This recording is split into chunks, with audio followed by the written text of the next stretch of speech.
तर मुंबईत काँग्रेसने एकला चलोरेचा नारा दिलाय। मुंबई महापालिका काँग्रेस स्वबळावर लढणारे काँग्रेस मुंबईत स्वबळावर लढणार असल्याची माहिती विजय वडेट्टीवारांनी दिली आहे। तर स्थानिक नेत्यांचा स्वबळावर लढण्याचा निर्णय असल्याचं देखील वडेट्टीवार म्हणाले। दरम्यान काँग्रेसच्या या भूमिकेवर काही राजकीय प्रतिक्रिया देखील आलेल्या आहेत, पाहूयात। आमच्या स्थानिक नेत्यांनी मुंबई महानगरपालिका स्वबळावर लढण्याचा निर्णय घेतलेला आहे। त्यामुळे मनसे बरोबर जाण्याचा आता तरी कुठलाही प्रस्ताव नाही, विचार नाही, हे स्पष्ट आहे। वडेट्टीवारांनी घोषणा केलेली आहे, भाई जगतापने घोषणा केलेली आहे। पुन्हा नाशिकमध्ये तुम्ही आता पाहाल तिथे त्यांची युतीची घोषणा होते। यांचं तळ्यात मळ्यात हे सर्व चालू आहे।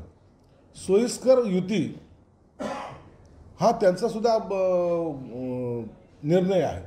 म्हणून या निवडणुकीमध्ये स्थानिक स्वराज्य संस्थेच्या निवडणुकीमध्ये अनेक पक्षामध्ये, मी हे म्हणत नाही की याच पक्षात आणि त्या पक्षात, अनेक पक्षामध्ये असे प्रकार घडतील आणि मला वाटतं हे लोकशाहीचं जे अपेक्षित आहे त्याच पद्धतीने ह्या निवडणुका होतील। लोकशाही मराठी ऐका, पहा, जागरूक रहा।